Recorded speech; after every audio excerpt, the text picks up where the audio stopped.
falar agora de uma outra operação da Polícia Federal que concluiu que o presidente Jair Bolsonaro cometeu crimes ao disseminar notícias falsas durante a pandemia da Covid-19. Numa daquelas lives que ele fazia tradicionalmente na internet para seus apoiadores, o presidente Bolsonaro relacionou a vacinação contra a Covid-19 com o desenvolvimento do vírus da AIDS. Nessa mesma transmissão, em outubro do ano passado, ele citou um suposto estudo britânico que mostraria que a maioria das vítimas da gripe espanhola morreu de pneumonia causada pelo uso de máscaras. Apesar dessas conclusões, a Polícia Federal decidiu não indiciar Bolsonaro por entender que o indiciamento só seria possível com uma autorização dada pelo Supremo Tribunal Federal. E esse é o assunto do nosso painel CNN hoje. Para abordar esse assunto, a gente conversa agora com o ex-ministro da Justiça, ex-advogado-geral da União, José Eduardo Cardoso, também com a professora de Direito Constitucional, Samantha Mayer, e com o promotor de Justiça e professor de Direito Constitucional, Clever Vasconcelos. Muito bom dia a todos. Vou começar perguntando como é que vocês avaliam, como vocês receberam essas primeiras conclusões da Polícia Federal sobre as falas do presidente Jair Bolsonaro, começando com o senhor, ministro Cardoso. Bom dia a todos e a todas. Eu acredito que aquilo que foi observado pela Polícia Federal está rigorosamente correto, ou seja, os fatos são esses, os fatos são induvidosos. Existe uma possibilidade de tipificação criminosa evidente, há uma ofensa à paz pública e um incentivo às pessoas que possam contaminar as outras pelo não uso da máscara, portanto, um incentivo à prática delituosa. Também nós temos uma situação de foro privilegiado até esse momento do presidente Jair Bolsonaro, razão pela qual eu tenho necessidades legais para que esse inquérito possa prosseguir. Então, por esta razão, me parece que a Polícia Federal foi absolutamente rigorosa, criteriosa, e acho que o presidente Jair Bolsonaro terá ainda muitos problemas pela frente em relação ao seu comportamento na pandemia e outros, porque há várias situações que poderão ser apuradas e ele pode, evidentemente, ser responsabilizado por muita coisa do que fez ou que deixou de fazer. Professora Samantha, é uma conclusão correta da Polícia Federal entender que o presidente Jair Bolsonaro incorreu em crimes durante a pandemia da Covid-19?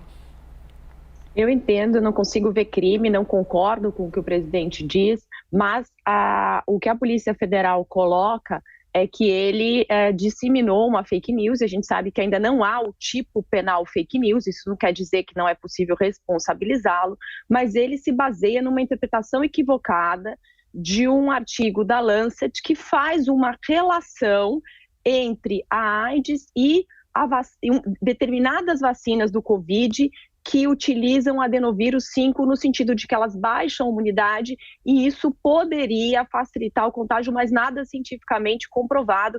E essa matéria foi também exposta na revista Exame. Então, com base nisso, o presidente faz essa relação, não é? Então, eu não entendo que ele teve o propósito de disseminar fake news ou de desinformar a população. Eu acho que ele não tomou as medidas necessárias para comprovar exatamente a relação dessas notícias, mas foram notícias que foram veiculadas tanto pela The Lancet quanto pela revista Exame, que depois modifica a sua publicação. Eu não consigo ainda ver que a liberdade de expressão, que a gente possa criminalizar a opinião. E, claro, tem a responsabilidade dele ser um chefe de Estado, mas ele não falou isso de maneira oficial, e sim numa live. Não concordo com o que ele diz, mas não consigo ver um crime na fala do presidente.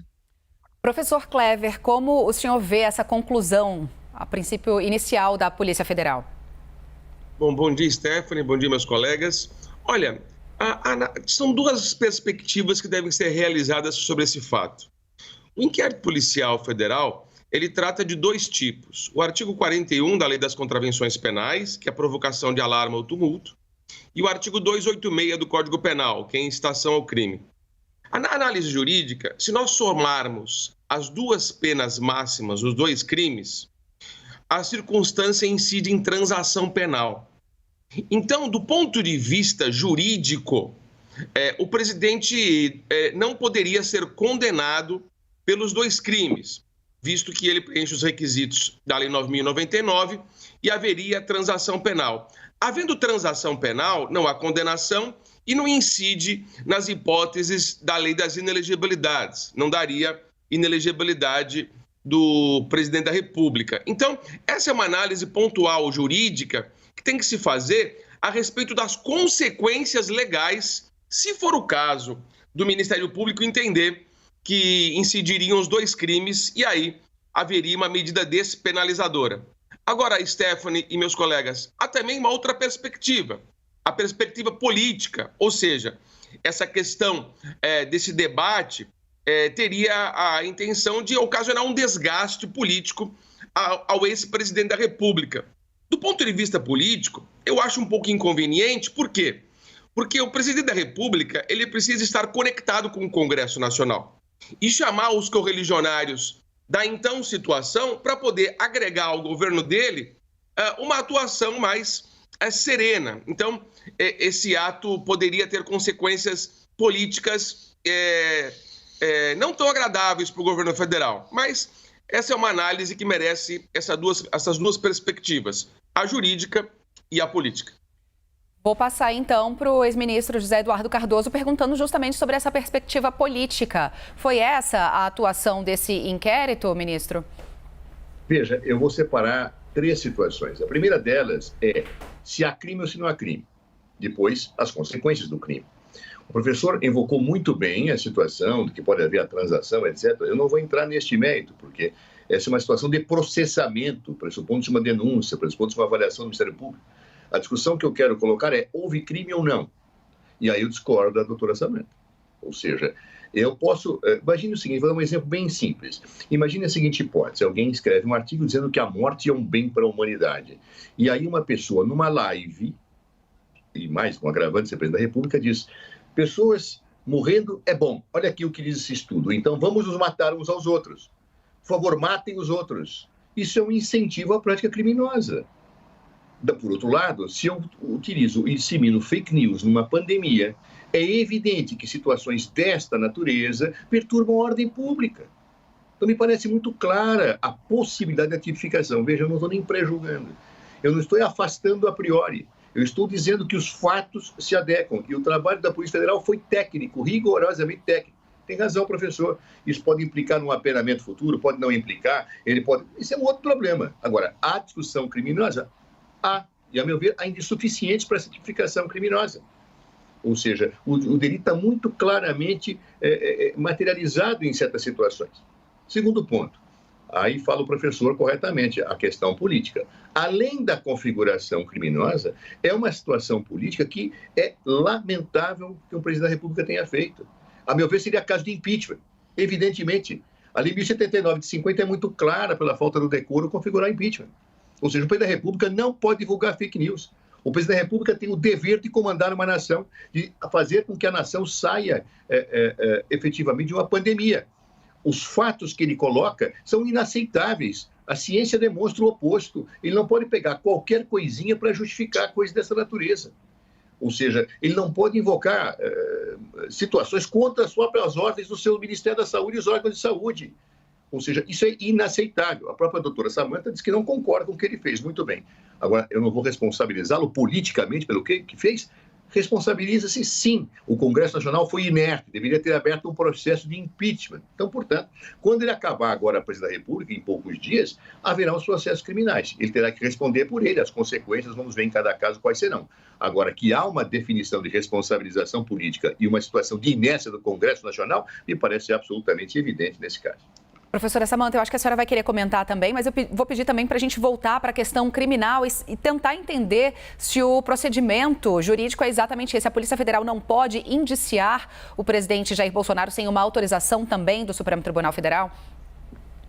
Sim, o procedimento da Polícia Federal está correto, porque ele ainda é presidente da República e ele tem prerrogativa de foro, então necessita da autorização do ministro do Supremo Tribunal Federal. Ao que me parece, esse processo deve descer à primeira instância, uma vez que ele deixa a presidência e perde a prerrogativa de foro, aí vai ser entregue ao indiciamento e o Ministério Público vai ver se há necessidade ou não de seguir com a ação penal. Mas o procedimento da Polícia Federal está absolutamente correto nesse caso. O que eu discordo é que eu não consigo ver crime de fake news. A gente não tem o tipo penal crime de fake news. Acho que o presidente da República foi absolutamente equivocado ao dar essas informações, mas não consigo criminalizar a opinião e não consigo fazer o nexo causal entre a fala dele e o aumento de pessoas que não querem se vacinar. Eu acho que esse fenômeno de pessoas que não querem se vacinar ocorreu, infelizmente, no mundo todo, até por uma questão de que as pessoas tinham medo, e aí eu acho que realmente um governo que fizesse uma política de informação da importância da vacina seria realmente algo que mudaria o cenário, mas não consigo verificar da fala do presidente, por exemplo, o tipo penal da causa de um alarme e que as pessoas deixaram de se vacinar por causa disso. A gente sabe também que essas vacinas foram aprovadas em regime de urgência, e isso gerou por grande parte da população medo, não é? Tanto é que, para a gente comprar a vacina da Pfizer, o Congresso Nacional teve que aprovar uma lei isentando a Pfizer de qualquer responsabilidade quanto às consequências da vacina. E, nesse sentido, eu tenho um parecer assinado com o professor Ives Gandra, que se nós tivéssemos um efeito, por exemplo, espero que não tenhamos, claro, da talidomida dessa vacina, quem arcaria com todos os custos dos efeitos colaterais dessa vacina é o governo brasileiro. Então, não dá para responsabilizar o presidente pela sua fala de que as pessoas deixaram de se vacinar por causa disso. Mas eu tenho o entendimento do Dr. Clever também que isso tem muito mais um efeito simbólico, não é político, do que efetivamente de penalização do presidente da República. Dr. Clever, então é tudo uma questão de interpretação das palavras do presidente Jair Bolsonaro, que podem ser interpretadas como uma liberdade de opinião, e de tipificação do crime de fake news? Stephanie, quem tem que fazer essa análise, como muito bem observado pelos colegas aqui, é o órgão do Ministério Público, né? Diante até daquela ação penal 937, que tratou da imunidade formal em relação aos parlamentares, é óbvio que o processo vai descer para a primeira instância, né? E aí é o órgão do Ministério Público de primeiro grau que vai analisar a questão. Agora, o importante também, Stephanie e meus colegas, analisar aqui é o seguinte: o ato, aquela gravação, se deu em outubro de 2021, se eu não estou enganado. Sim. E aí, analisando esses dois fatos que a Polícia Federal aventou da possibilidade do presidente ter praticado ou não, nós temos uma questão de uma preocupação, que é a prescrição da pretensão punitiva. Ou seja, se nós somarmos as duas penas em abstrato, máxima dos dois crimes, isso aí dá 1 ano. Ou seja, a prescrição ocorre em 3 anos. Então, a gente tem que falar isso aí em outubro de 2024.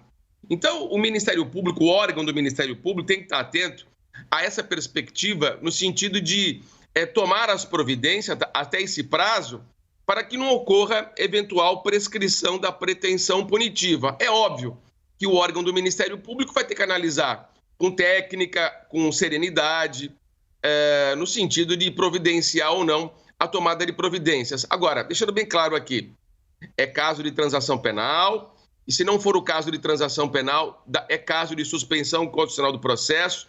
Então, eu antevejo que nessas circunstâncias, desses dois fatos, é muito difícil que haja uma condenação, uma sentença de mérito diante do que a legislação penal e processual prevê acerca da transação penal e da suspensão condicional do processo. E isso, Stephanie, meus queridos colegas e meu amigo professor Zé Eduardo, que eu tenho um prazer enorme de falar aqui consigo, não haveria a incidência da inelegibilidade, porque lá na Lei Complementar 64/90, esses dois fatos, lá pelo artigo 1º, inciso 1, letra E, não categorizam inelegibilidade de 8 anos.